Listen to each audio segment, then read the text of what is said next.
Hello students, welcome to maths guru. आज हम लोग का जो टॉपिक है, आज हम लोग जो पढ़ने वाले हैं वो हम लोग आउटलाइन पढ़ने वाले हैं और इसके बारे में हम लोग कुछ जानने की कोशिश करेंगे। तो आइए हम लोग चलते हैं, आउटलाइन के बारे में कुछ सीखते हैं।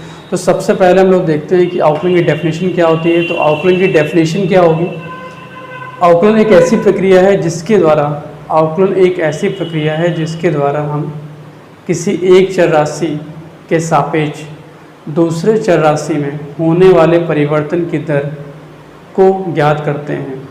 अवकलन एक ऐसी प्रक्रिया है जिसमें एक चर राशि के सापेक्ष दूसरे चर राशि में होने वाले परिवर्तन की दर को ज्ञात करने को हम लोग क्या बोलते हैं? अवकलन बोलते हैं।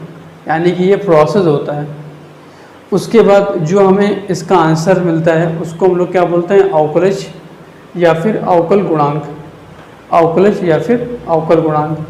तो यहाँ पर ये बात कंफर्म हुई, थोड़ी बहुत डेफिनेशन समझ में आ रही है। डेफिनेशन क्या है कि अवकलन एक ऐसी प्रक्रिया है, प्रोसेस है। अवकलन क्या है? एक प्रोसेस है जिसके थ्रू हम लोग एक वेरिएबल का रेट ऑफ चेंज एक वेरिएबल के सापेक्ष दूसरे वेरिएबल का रेट ऑफ चेंज फाइंड करते हैं। दूसरे वेरिएबल का रेट ऑफ चेंज क्या करते हैं? फाइंड करते हैं। उससे हम लोग क्या बोलते हैं? अवकलन बोलते हैं। और इसका जो आंसर हम लोग को मिलता है वो अवकलज होता है। यानी कि इसको इंग्लिश में क्या बोलते हैं? डेरिवेटिव और डिफरेंशियल कोफिशिएंट। तो ये बात कंफर्म समझ में आ गई कि इसकी डेफिनेशन क्या है। तो डेफिनेशन में बस मेन बात क्या है? हमें परिवर्तन की दर ज्ञात करना है एक चर राशि के सापेक्ष दूसरे चर राशि का, और इसका जो आंसर आएगा वो अवकलज और अवकल गुणांक होगा। अब यहाँ पर बिल्कुल कंफर्म डेफिनेशन तो आपको बिल्कुल याद हो गई होगी। अब देखते हैं कि इसका मतलब क्या है, परिवर्तन की दर का मतलब क्या है। परिवर्तन की दर का मतलब, जैसे हम लोग एग्जाम्पल ले लें। एक एग्जाम्पल हमने ले लिया, जैसे राम की स्पीड। जैसे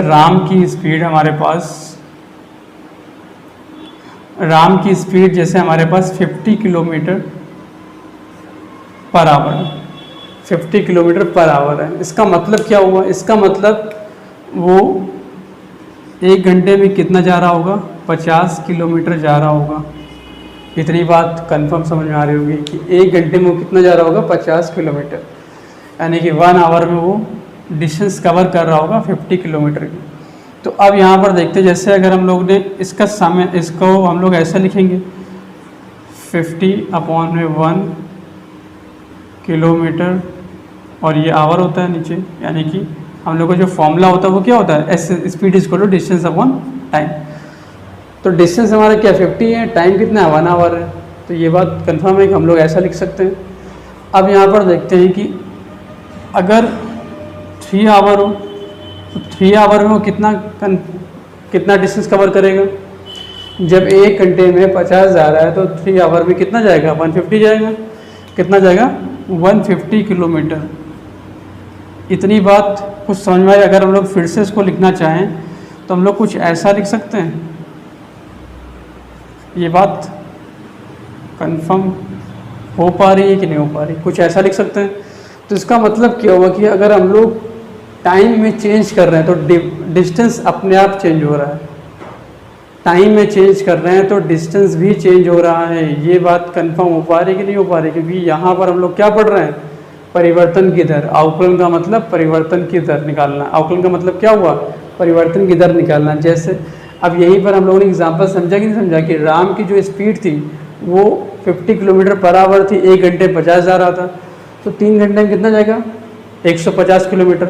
इसका मतलब क्या हुआ? इसका मतलब ये हुआ कि समय में देखो परिवर्तन कर रहे हो, टाइम में तुम चेंज कर रहे हो तो डिस्टेंस में भी चेंज हो रहा है। यानी कि एक राशि में अगर हम लोग परिवर्तन करेंगे तो दूसरी राशि में भी परिवर्तन होगा। तो यही तो बात लिखी थी हमने। यहाँ पर क्या लिखी थी कि एक चर राशि के सापेक्ष दूसरे चर राशि में परिवर्तन की दर ज्ञात करना। तो एक चर राशि के सापेक्ष दूसरे चर राशि में जो परिवर्तन हो रहा है वो हमें निकालना है। यही तो होता है परिवर्तन की दर। अब समझ में आ गया परिवर्तन की दर क्या होती है।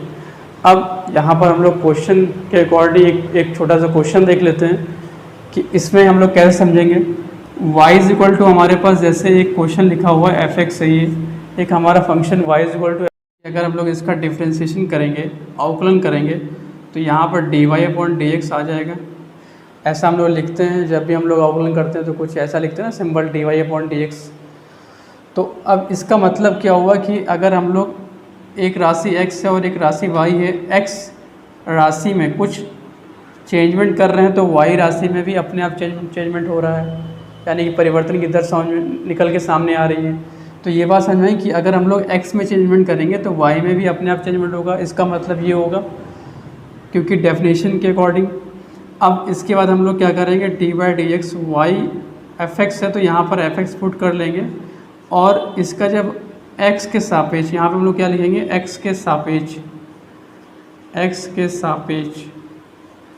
इसका मतलब क्या होगा, with the respect of x, यानी कि WRT शॉर्ट फॉर्म में लिख देते हैं, with the respect of x के सापेक्ष अगर हमें डिफ्रेंशिएशन करना है, अवकलन करना है, तो इसका जो आंसर आएगा वो क्या आएगा, हमारे पास f' आ जाएगा। तो ये dy/dx की वैल्यू निकल के सामने आ गई। इसका मतलब क्या हुआ कि हमारे पास जो फंक्शन fx था, तो आंसर हमारे पास क्या निकल गया, f' आया, यानी कि फंक्शन fx था और कुछ परिवर्तन हुआ और हमारे पास आंसर क्या आ गया, f' आ गया। तो ये बात क्लियर हो पा रही कि अवकलन का मतलब क्या हुआ, परिवर्तन की दर fx था और हमारे पास आंसर क्या आ गया, f' आ गया। अब ये बात कंफर्म हो गई कि अवकलन का मतलब तो बिल्कुल क्लियर हो गया होगा। अवकलन का मतलब बिल्कुल क्लियर हो गया होगा कि इसका मतलब क्या चल रहा है यहाँ पर। अवकलन की डेफिनेशन समझ में आ गई होगी, अवकलन क्या होता है ये समझ में आ गया होगा इन दोनों एग्जाम्पल से। अब इसके बाद देखते हैं कि dy/dx आया कैसे। तो dy/dx अगर हम लोग ऐसा लिख लें, Δy/Δx, ये क्या होता है, औसत परिवर्तन होता है। क्या होता है, औसत परिवर्तन, यानी कि एवरेज चेंजमेंट। क्या होता है, एवरेज चेंजमेंट, औसत परिवर्तन।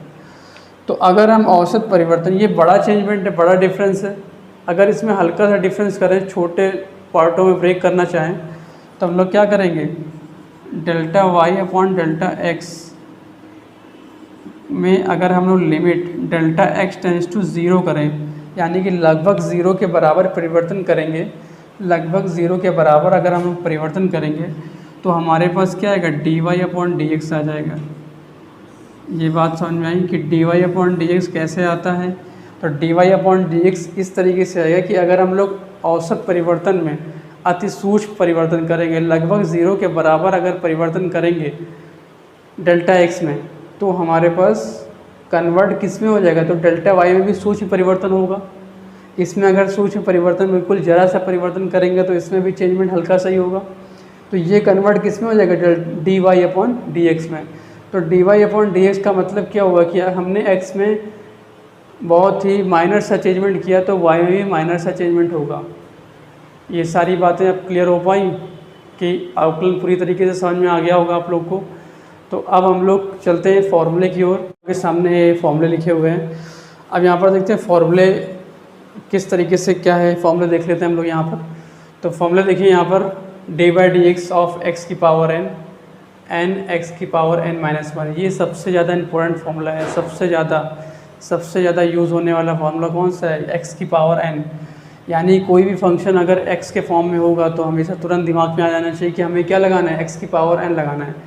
x की पावर n का जो फॉर्मूला होता है dy/dx ऑफ x की पावर n x की पावर n-1, ठीक है। यानी कि पावर जो है वो आगे आ जाएगी और पावर में से एक कम हो जाएगा, बस इस तरीके से माइंड में बैठाना है। पावर आगे आ जाएगी, पावर में से क्या हो जाएगा, एक कम हो जाएगा, सीधी सी बात। अब dy/dx ऑफ sin x का आंसर cos x, ये ट्रिग्नोमेट्री बेसिस फॉर्मूले हैं। dy/dx ऑफ sin x का आंसर क्या हो जाएगा, cos x हो जाएगा। dy/dx ऑफ cos x का आंसर क्या हो जाएगा, sin x हो जाएगा। ये एक दूसरे के क्या है, अपोजिट चल रहे हैं यहाँ पर, ठीक है। dy/dx of tan x is equal to sec²x, यहाँ पर tan x का जो आंसर आता है वो क्या होता है, sec² होता है।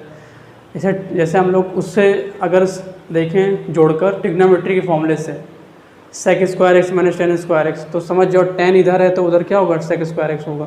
तो इस तरीके से याद करना है। cot x है तो माइनस cos² इसको भी ट्रिग्नोमेट्री के फॉर्मूले से रिलेट करके देखेंगे तो cos² माइनस cot² होता है कुछ इक्वल टू 1 होता है। तो अगर यहाँ पर कॉट है तो उधर क्या होगा, कॉसेक स्क्वायर हुआ। तो इस तरीके से कुछ दिमाग में बातें बैठानी है। सेक एक्स है तो देखिए स्टार्टिंग में सेक एक्स आएगा और इसके साथ क्या होगा, टेन होता ही है, sec square x minus tan square x, इस तरीके से याद करना है। तो सेक एक्स के साथ क्या हो जाएगा, टेन एक्स। इसी तरीके से कॉसेक एक्स क्या होगा, माइनस कॉसेक एक्स इंटू में कॉट एक्स, क्योंकि देखिए ये पहले आया तो इसको पहले लिख दीजिए और कॉसेक के साथ क्या होता है, कॉट होता है, ये लिख दीजिए। ठीक है, यहाँ पे इतनी बात क्लियर हो गई, फॉर्मूले याद हो गए होंगे। अब एक चीज़ यहाँ पर देखिए, माइनस कहाँ पे आएगा, माइनस किस किस जगह पे आएगा, जहाँ जहाँ जो भी फंक्शन सी में होगा उस जगह माइनस आ जाएगा। जैसे कॉस एक्स में आंसर देखिए माइनस में आ रहा है, कॉट एक्स में आंसर किस में आ रहा है, माइनस में आ रहा है, कॉसेक एक्स में भी आंसर माइनस में ही आ रहा है। तो इसका मतलब क्या हुआ, जिस फंक्शन में सी से स्टार्ट हो रहा है वही हमारा आंसर क्या हो जाएगा, माइनस में आएगा। इस तरीके से हम लोग याद कर सकते हैं, दिमाग में बैठा सकते हैं इस तरीके के फॉर्मूले। इसके बाद d by d x of e की पावर एक्स, नो चेंजमेंट, यहाँ पर ई की पावर एक्स ही आएगा, ध्यान रखिए। D by d x of log e base x का आंसर 1/x आएगा। D by d x of a की पावर एक्स, अब देखिए ए की पावर एक्स हमने यहाँ पे लिखा और ए कोई बेस में तो है नहीं, तो इसीलिए हम लोगों ने क्या किया, लॉग ई बेस लगा दिया। यहाँ पर बेस क्या लगा दिया, ई बेस ए। ठीक है, तो d by d x of a की पावर एक्स का फॉर्मूला क्या होगा, ए की power x log e base a. इसी तरीके से d by d x of log a base x, इसको हम लोग क्या पढ़ेंगे, लॉग ए बेस एक्स। तो अगर ए बेस में है, अगर ए बेस में है तो वहाँ भी ए बेस में होगा, ये बात ध्यान रखो। इस तरीके से फॉर्मूला याद करना है। तो log a base x is equal to 1/x और log a base e, log a base e, इतनी बात क्लियर हो पा रही है। इसके बाद देखिए यहाँ पर क्या लिखा हुआ है, d by d x of c मतलब कांस्टेंट। तो कांस्टेंट का आंसर हमेशा जीरो होगा। जीरो क्यों होगा, अभी हमने पढ़ा था कि अवकलन का मतलब होता है परिवर्तन की दर, क्या चेंजमेंट हुआ। तो जब यहाँ पर कोई भी कांस्टेंट चीज़ है जो बिल्कुल स्थिर है तो वो क्या आगे पीछे बढ़ सकती है, नहीं बढ़ सकती, कभी भी चेंजमेंट हो ही नहीं सकता वहाँ पर। तो इसीलिए वहाँ पर क्या आएगा, d by d x of c मतलब कांस्टेंट का आंसर क्या होगा, ज़ीरो। ये बात ध्यान रखिए, यहाँ पर क्या आ जाएगा, ज़ीरो है कांस्टेंट का आंसर। केवल अगर कांस्टेंट होगा तो, अगर कांस्टेंट के साथ वेरिएबल होगा तो वेरिएबल में तो चेंजमेंट होता ही ना। तो जब वेरिएबल में चेंजमेंट होगा तो फिर वहाँ ज़ीरो क्यों होगा, केवल अगर कांस्टेंट होगा तो वहाँ पर ज़ीरो होगा। अगर वेरिएबल अगर आ जाएगा तो वेरिएबल में तो चेंजमेंट होगा ही होगा, तो वहाँ पे ज़ीरो नहीं होगा।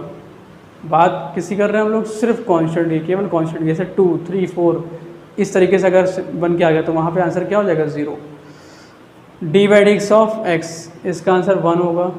सिंपल सी बात है, किस फॉर्मूले से होगा, अभी बताया था कि ये मेन फार्मूला है, इसी से होगा।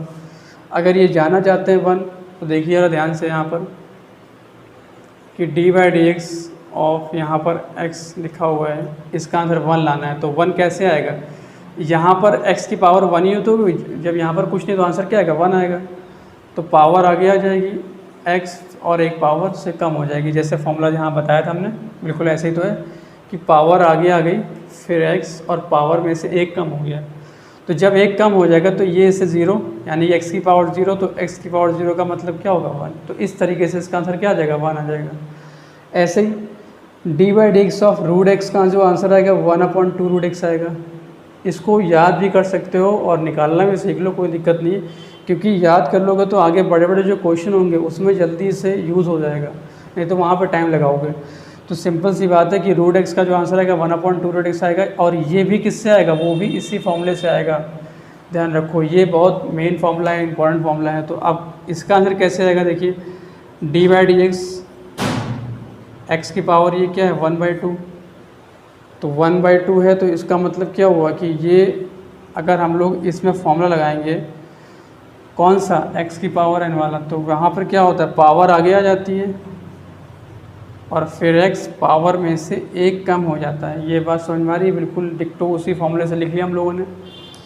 अब यहाँ पर क्या आएगा 1/2, x की पावर -1/2 होगा कि नहीं होगा इसको सॉल्विंग करने के बाद, क्योंकि हाफ में से 1 यानी कि 1 बड़ा है तो माइनस लगेगा। अब यहाँ पर 1/2 इसको अगर अपॉन में भेजोगे तो पावर प्लस हो जाएगी, ये तो पढ़ा ही होगा छोटी क्लास में। अब यहाँ पर जब देखिए माइनस अगर 1/2 होता तब रूट नहीं लगा सकते, ध्यान रखिए। अगर रूट कब लगाओगे, जब तक वो प्लस में नहीं आ जाएगा तब तक रूट नहीं लगेगा, ये बात कंफर्म होनी चाहिए। कि रूट कब लगेगा, जब -1/2 ना हो के +1/2 होगा तब। तो अभी रूट का यूज़ नहीं कर सकते जब तक ये प्लस में ना हो जाए। अब ये प्लस में हो गया तो बस यहाँ पर क्या लगा लूँ, 1/2 का मतलब क्या होता है, रूट की वैल्यू क्या होती है, 1/2 होती है। तो बस सीधे सीधे इसको हटा के हम लोग क्या लगा सकते हैं, रूट लगा सकते हैं। तो ये बात समझ में कि d/x ऑफ रूट x की वैल्यू क्या होती है, 1/2 रूट x। ये जल्दी कर लेंगे तुरंत। ऐसे आप देखिए यहाँ पर क्या होगा कि रूट x का मतलब क्या हुआ, पावर 1/2 होती तो 1/2 √x, और रूट x का अब फिर से अगर x का करोगे तो x का क्या आता है, 1 आता है। तो अगर यहाँ 1 लिखो या ना लिखो, क्योंकि इंटू में तो बात वही आ जाएगी। तो कुछ समझ में आया अवकलन क्या होता है, उसकी डेफिनेशन क्या होती है, प्रोसेस क्या होता है, फॉर्मूले क्या क्या कैसे याद कर रहे हैं। तो इतना आप लोग, ये फर्स्ट वीडियो है तो इस फर्स्ट वीडियो को बिल्कुल अच्छी तरीके से देख लीजिए। ये बिल्कुल इंट्रोडक्शन है अवकलन का।